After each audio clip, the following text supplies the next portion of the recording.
할렐루야. 이렇게 소개 처음 받아봤는데 여기는 강대상의 비밀이 없습니다.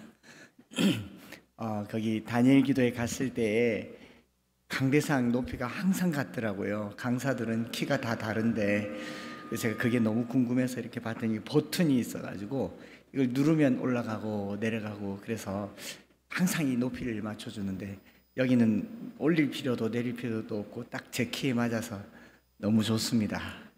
그리고 그 권희찬 목사님 카드가 아니고 사실 제가 권희찬 목사님을 신학하면서 처음으로 제 마음에 스승처럼 여긴 분이 권희찬 목사님이십니다.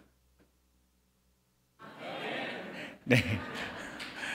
왜냐하면 제가 이제 신학교 입학할 때 우리 신대원 다닐 때 매주 월요일마다 시민회관 앞에서 버스를 타면 성일교회 버스라는 걸 타면 이제 그걸 타고 대구에 있는 신학생들 쭉 태워서 양지 캠퍼스에 가서 신학을 공부하는데 신학을 처음 해본 저는 뭐 아는 것도 하나도 없고 그냥 모든 게 긴장되고 두렵고 떨리는데 우리 권희찬 목사님께서 전도사님 시절에 아동부 어떻게 주일 예배를 드렸는지 유년부 어떻게 주일 예배를 드렸는지 차에서 꼭 하나씩 힌트를 주셨어요.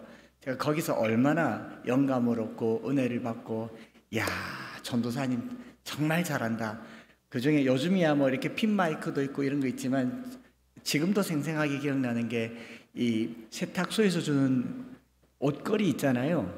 옷걸이를 쇠로 된 이렇게 옷걸이를 딱 들고 와서 돌리더니 이걸 딱 굽혀가지고 마이크를 딱 꽂아서 목걸이를 삼아서 이렇게 두 손을 가지고 설교한다고 하는데 신학 처음 하는 저에게는 그것조차도 신비로웠어요. 그래서 제가 신학하면서 주일학교 사역하면서 제일 신비로웠던 분이 우리 권희찬 목사님입니다.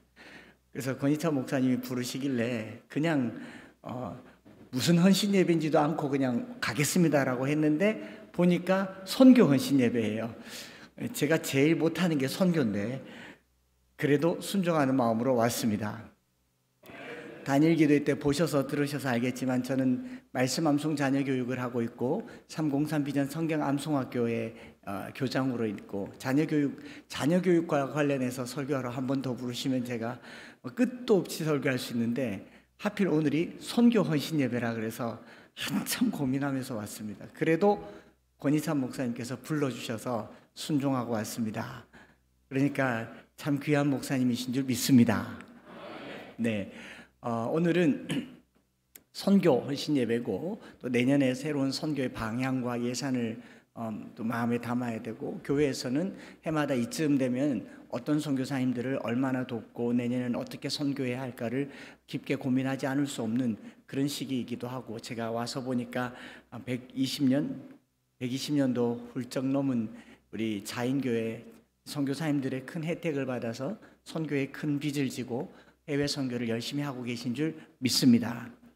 오늘 이때에 하나님께서 우리에게 어떤 선교의 메시지를 주시는가 함께 나눠보려고 합니다. 선교 그러면 제일 유명한 구절이 마태복음 28장 말씀일 것이고 마가복음 16장 말씀이실 것이고 그리고 오늘 우리가 읽은 사도행전 1장 말씀이겠죠. 그 중에 제일 잘 알려진 말씀이 오직 성령이 너에게 임하시면 너희가 권능을 받고 예루살렘과 온 유대와 사마리아와 땅끝까지 이르러 내 증인이 되리라.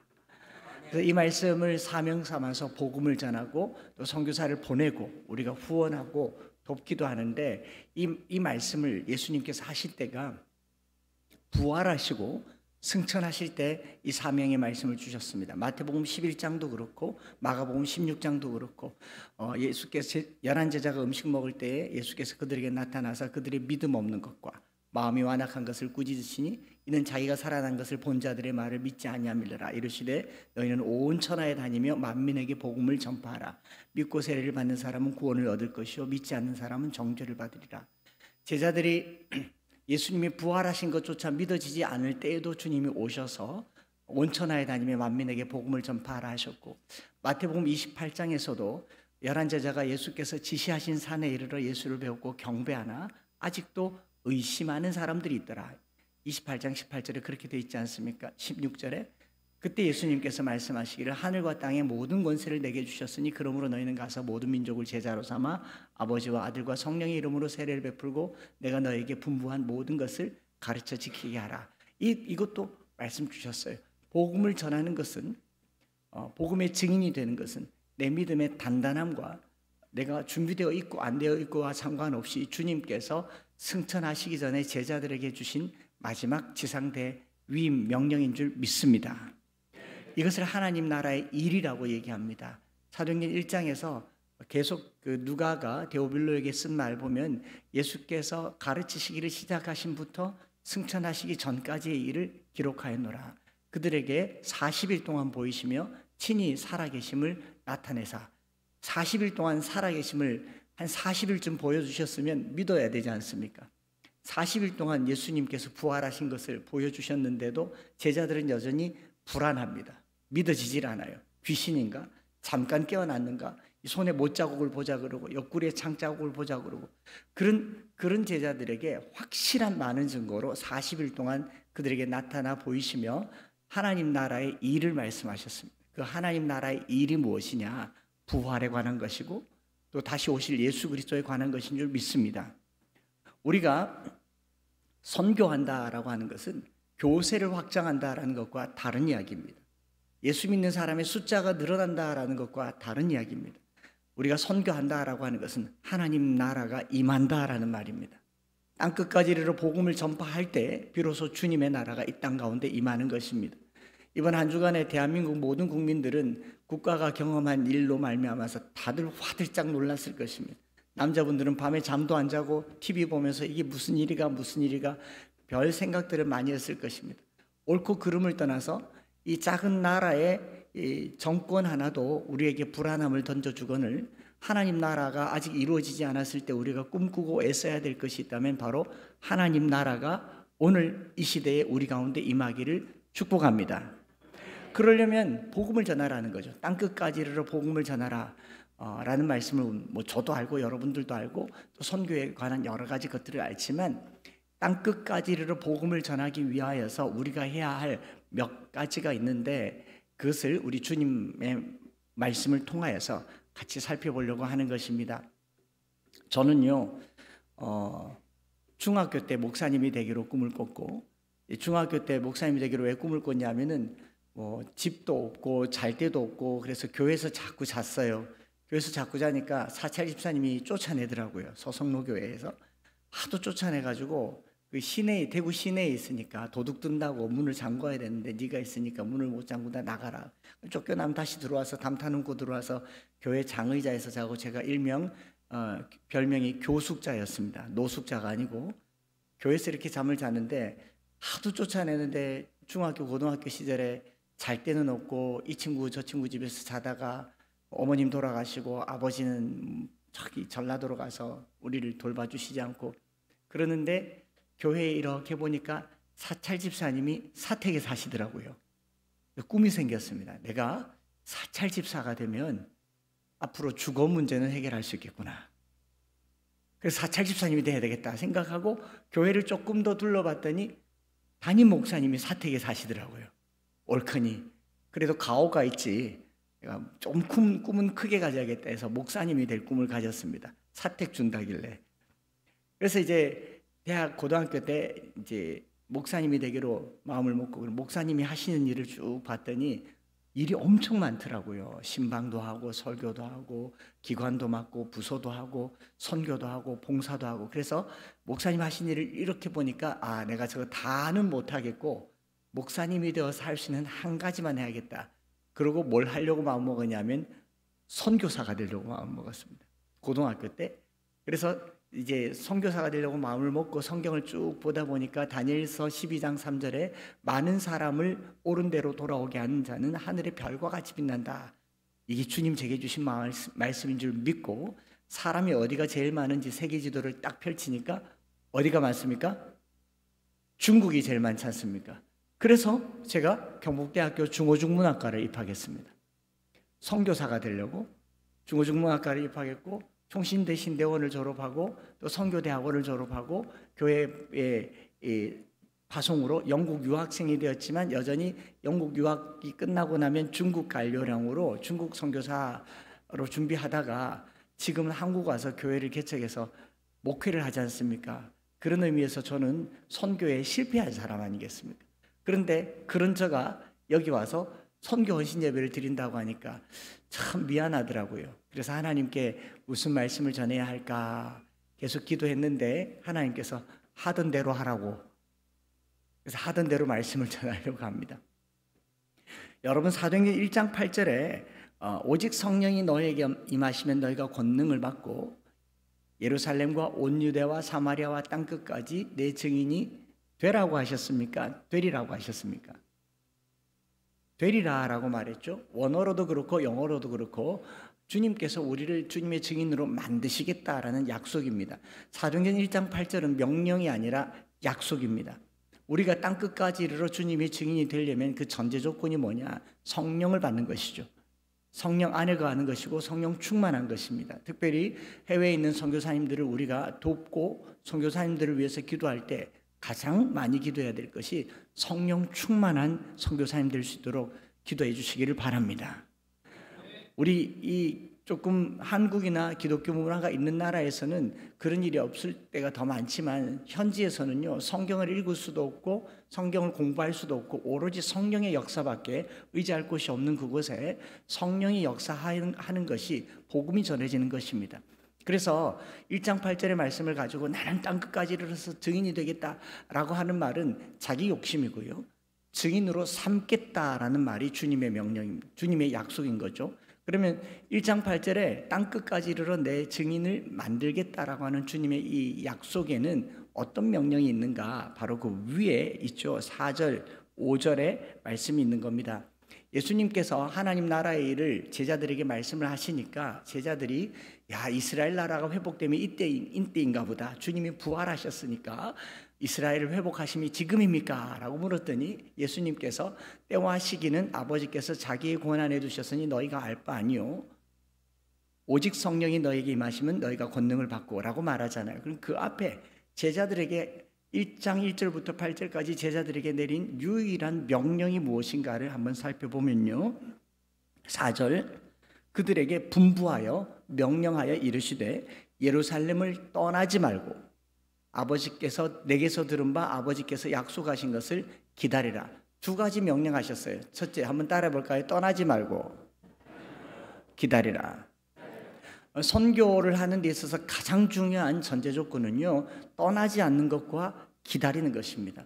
오늘 우리 한국이 세계에서 선교비 지출이 비율로 미국보다도 훨씬 낮고 영국보다도 훨씬 낮고 선교 1위 국가입니다. 물론 물량으로 치면 미국이 훨씬 더 많이 선교를 하지만 개개인의 헌신이나 선교의 역사를 두고 봤을 때 우리나라의 선교의 열정은 과히 역사적이고 기적적입니다. 그런데 돌이켜서 생각해 보면요, 우리 한국 사람들이 대체로 성급한 편 아닙니까? 해외에 가서 I'm from Korea라고 얘기하면 한국말 그들이 따라할 수 있는 유일한 한국말이 빨리 그러지 않습니까? 우리는 급해요. 부활하신 예수님을 보고 제자들이 이스라엘 나라를 회복하심이 이때입니까? 이 말의 의미는 예수님 저기 대제사장 팍 지기 붙까요? 빌라도 확 손바 붙까요? 주님 부활하셨는데 주님 몸에 칼 댄 사람 우리 칼 한번 대줄까요? 뭐 이럴 수도 있지 않겠습니까? 그런데 예수님께서 생뚱맞은 말씀하십니다. 예루살렘을 떠나지 말고.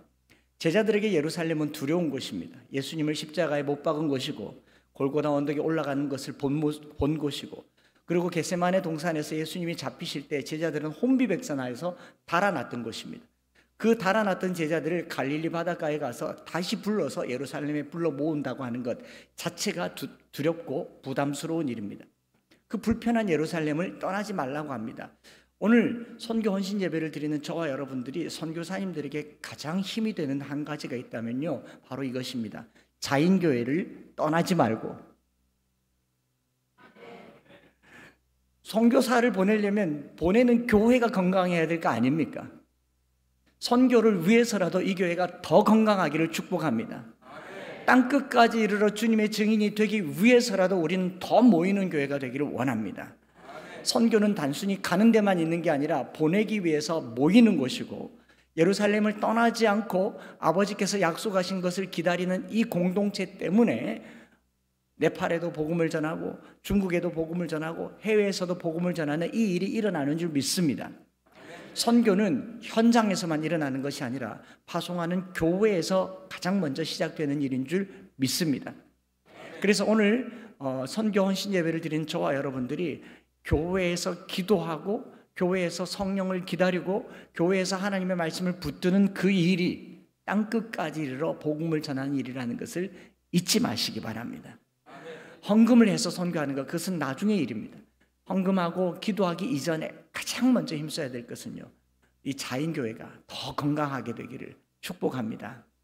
더 많은 사람들이 모여들어서 여기가 선교사님들에게 예루살렘 교회 같은 그런 교회가 되기를 소망합니다. 사도행전 전체를 보면요, 마가의 다락방의 성령의 역사 이후로 교회가 뜨거워졌지만 박해로 말미암아 흩어졌어도 교회는 아주 건강했어요. 그런데 기근이 있고 가난해지면서 교회가 아주 약해집니다. 결국은 멀리 있던 안디옥 교회에서 저기 에베소, 빌립보, 고린도 교회에서 예루살렘 교회에 부조를 하고 후원을 해야 되는 그런 지경이 되어버린 것이죠. 이것이 오늘 우리의 교회의 모습을 보여주고 있는 것입니다.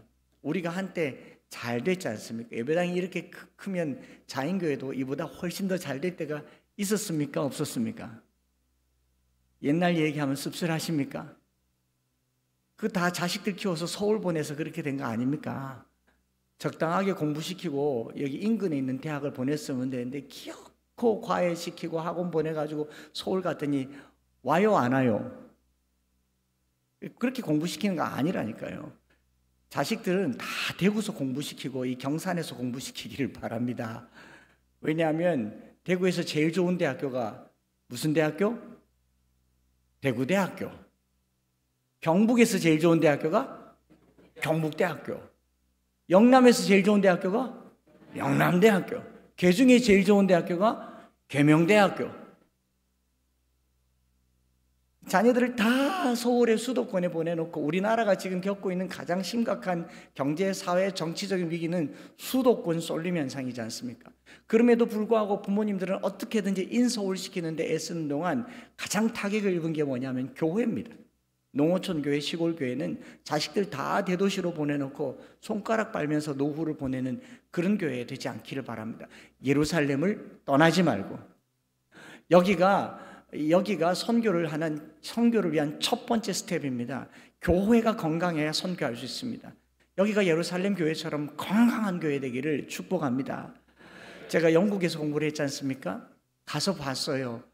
영국의 옥스포드, 캠브리지 세계적으로 넘버1, 넘버2 되는 그런 훌륭한 대학교가요, 런던에 있지 않습니다. 수도에 있지 않아요. 저기 시골 조그마한 도시에 캠브리지 대학 하나 달랑 있는데 그 도시가 세계적인 도시입니다.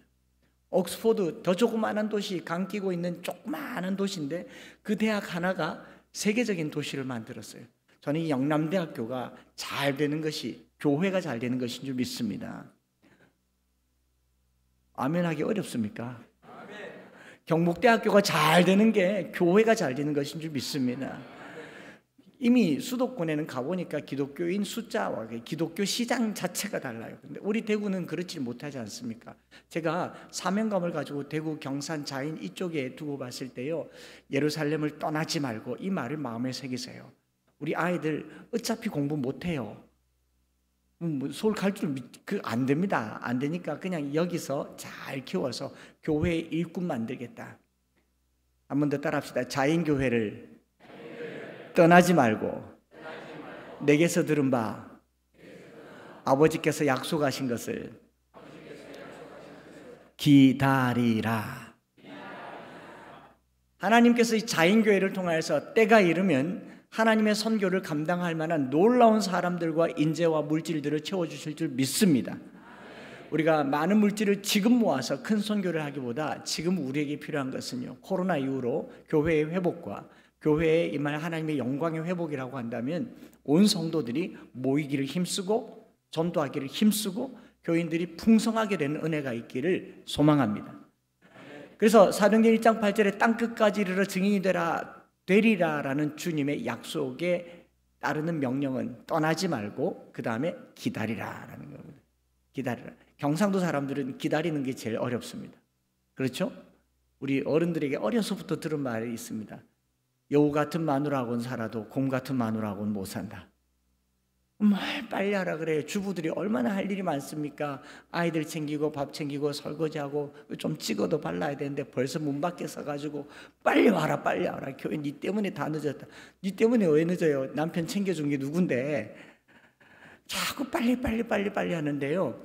예수님께서 누구보다도 이 땅에 하나님 나라가 이루어지기를 바라시는 분은 우리 주님이신 줄 믿습니다. 그럼에도 불구하고 때와 시기는 아버지께서 자기의 권한에 두셨으니 너희가 알 바 아니요 성령이 역사하실 때까지 기다리라. 오늘 우리가 선교하는 것보다 더 중요한 것은요, 여기 기도하면서 기다리면서 성령이 역사하시도록 부르짖는 저와 여러분들 되시기를 바랍니다. 성령이 우리에게 역사하시면 땅끝까지 이르러 증인이 되는 것입니다. 되고야 말 것입니다. 왜냐하면 성령께서 우리를 그냥 눌러두지 않기 때문에 그래요. 그래서 오늘 우리가 이 자인교회에서 하나님께서 역사하시도록 꾸준히 기다리면서 하나님 역사하여 주옵소서, 성령을 부어 주옵소서, 우리 교인들 중에 자녀들 중에 선교사님들에게 성령을 부어 주셔서 증인되게 해달라고 기도하기를 바랍니다. 기다림에 가장 필수적으로 요구되는 것이 기도죠. 기도를 하면 기다릴 수 있는데 기도하지 않으면 기다리기가 어려워요. 그래서 계속 기도합니다. 사도행전 1장 9절 이후로 보면 더불어 마음을 같이하여 전심으로 기도하였다고 했어요. 성령을 부어주는 것은 약속이지만 그 기다림의 시간에 기도하지 않으면 어떻습니까? 여러분, 사람이 기도하지 않으면요 염려합니다.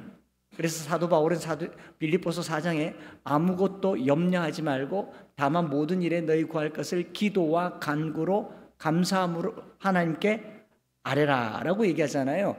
기도하지 않으면 염려해요. 계속 염려하는 거예요. 계속 염려하고.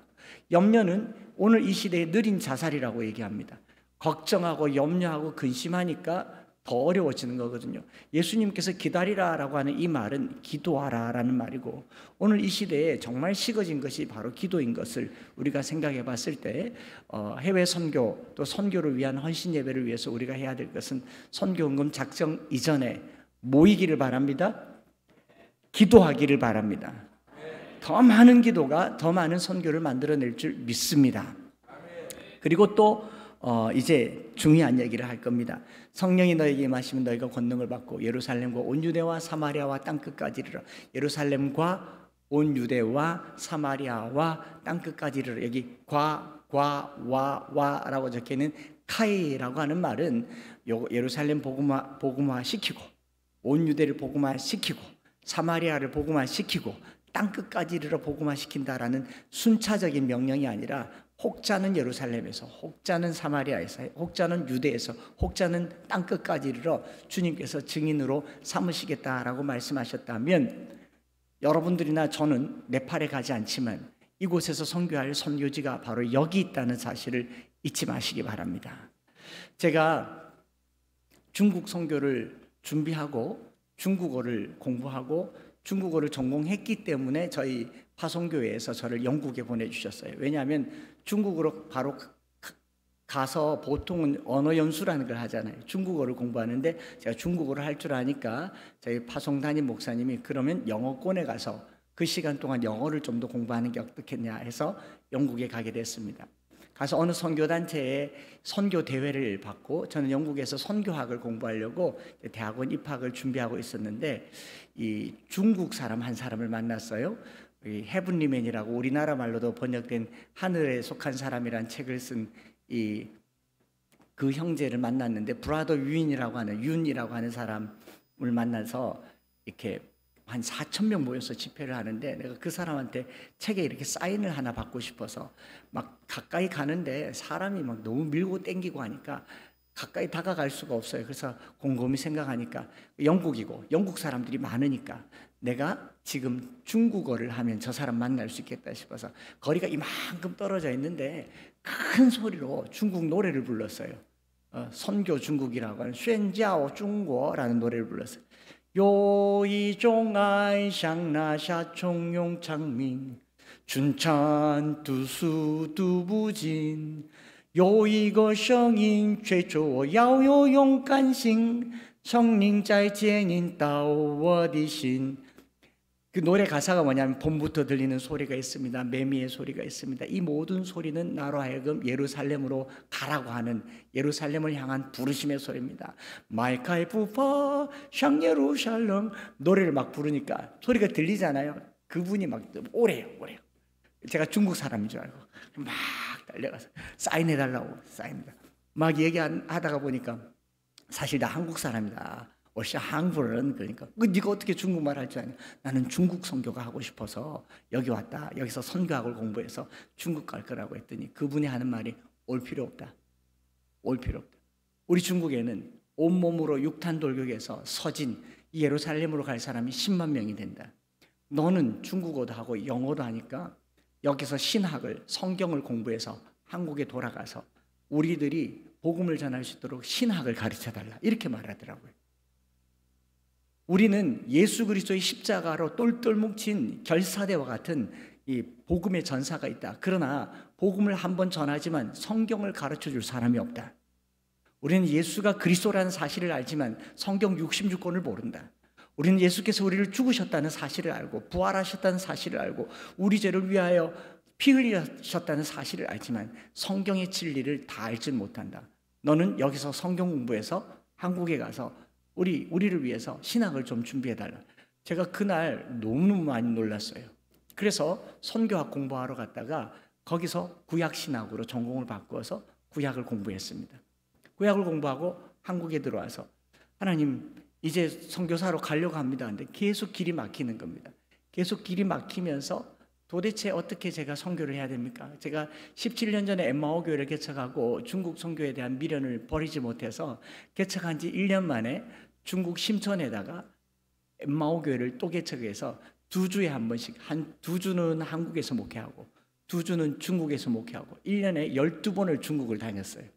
나중에 비행기표가 없어서 못 갔습니다. 비행기표 값이 돈 떨어져서 못 갈 정도로 계속 다녔는데 마지막 중국 갔을 때 하나님께서 제게 선명하게 보여주신 메시지가 있어요. 그게 무엇이냐면 하나님 땅끝까지 이르러 증인이 되라고 해서 내가 고등학교 때부터 대학에서 중국어를 공부하고 선교학을 공부하고 왜 나는 중국의 선교사가 되지 못합니까? 울면서 한국 들어올 때에 그때 하나님께서 제게 보여주신 게 있어요. 한 목사, 땅끝이 어디냐? 땅끝이 어디냐? 아프리카일 것 같습니까? 북한일 것 같습니까? 중국입니까? 미얀마입니까? 라오스, 캄보디아. 저마다 자기가 가는 선교지가 다 땅끝이라고 얘기하지만요, 그날 제 마음에 들어온 땅끝은요, 여러분, 우리 자녀들이 바로 땅끝입니다. 우리 자녀들이 땅끝이에요. 우리 자녀들이 마음 문 닫으면요, 거기는 북한보다 들어가기 어렵고, 우리 자녀들이 방문 닫으면 아프리카보다 들어가기 어렵고, 우리 자녀들이 말문 닫으면 그 언어는 어떤 언어로도 소통이 안 되는 게 우리 자녀들입니다. 오늘 한국교회가 세계 선교를 이렇게 훌륭하게 하고서 교회가 지금 위기를 맞는 한 가지 이유가 뭐냐면 자녀 선교를 안 해서 그렇습니다. 아멘 하기 너무 억울하고 속상하지 않습니까?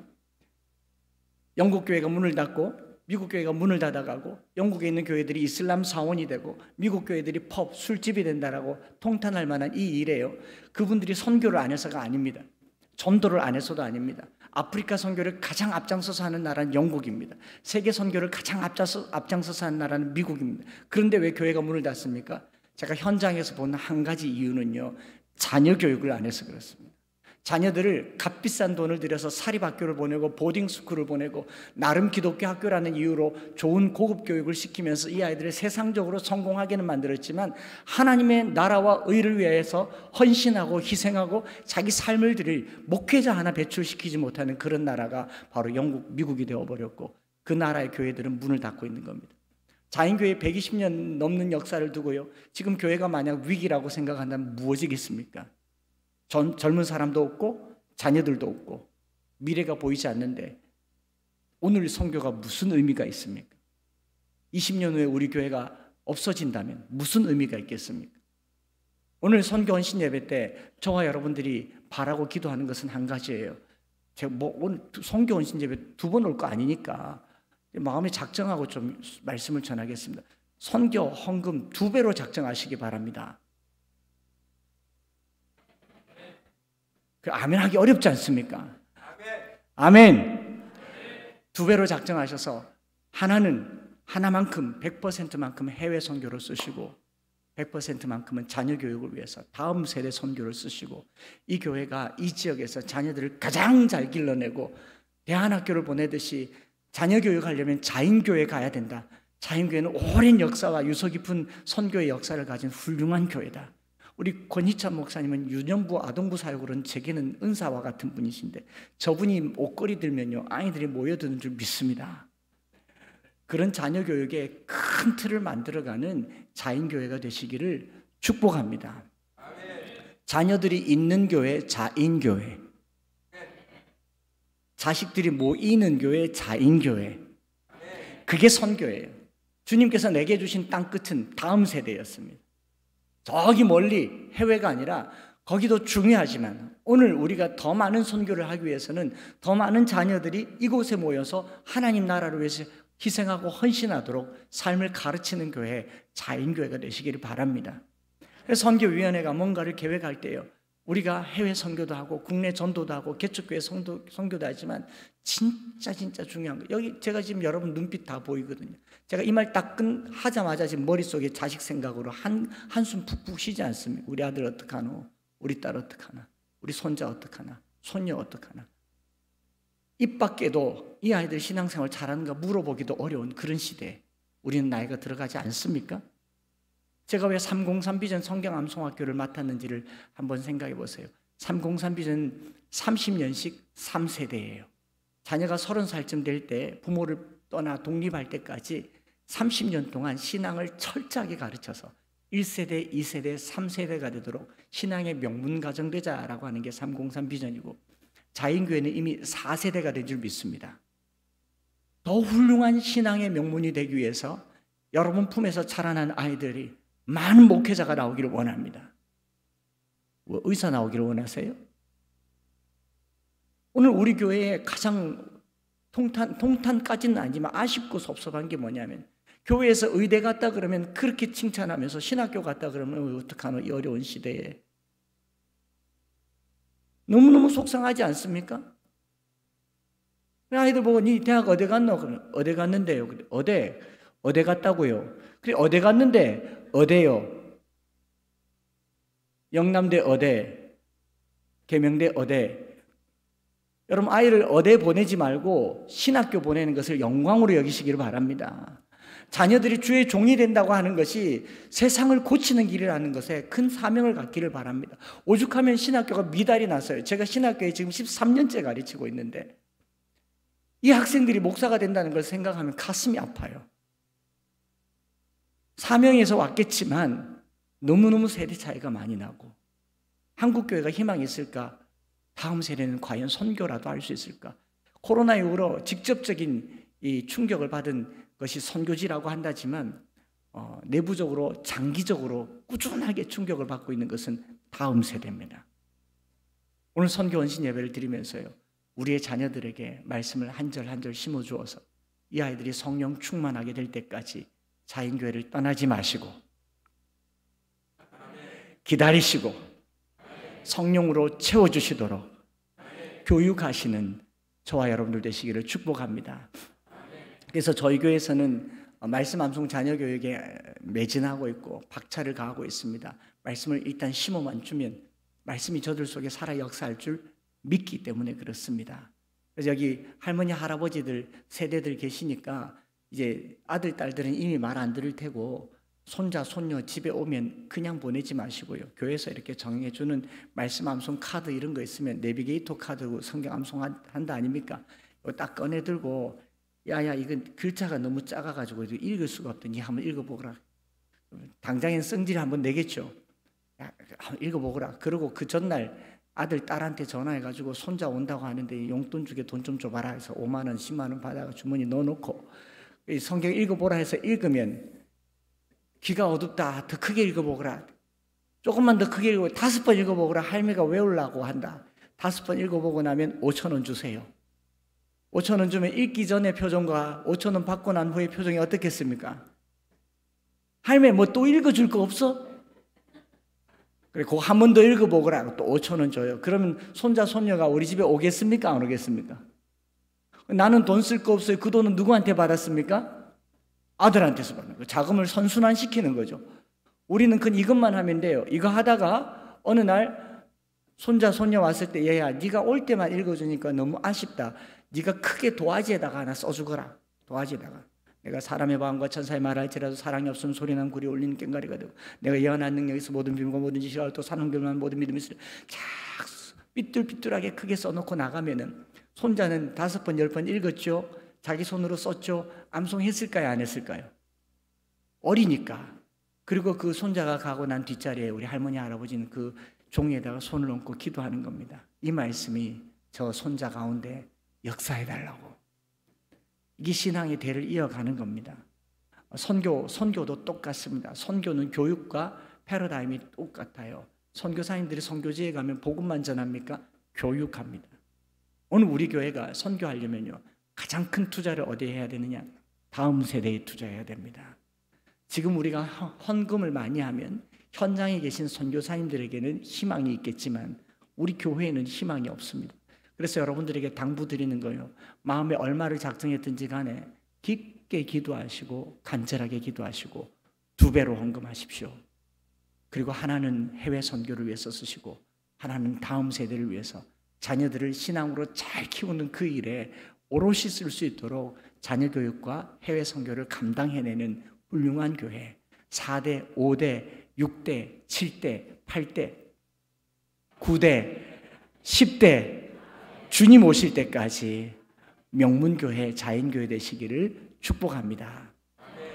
하나님 우리 아버지 자인교회 선교 헌신 예배를 통하여서 다음 세대를 생각해보고 우리 선교지에 계신 여러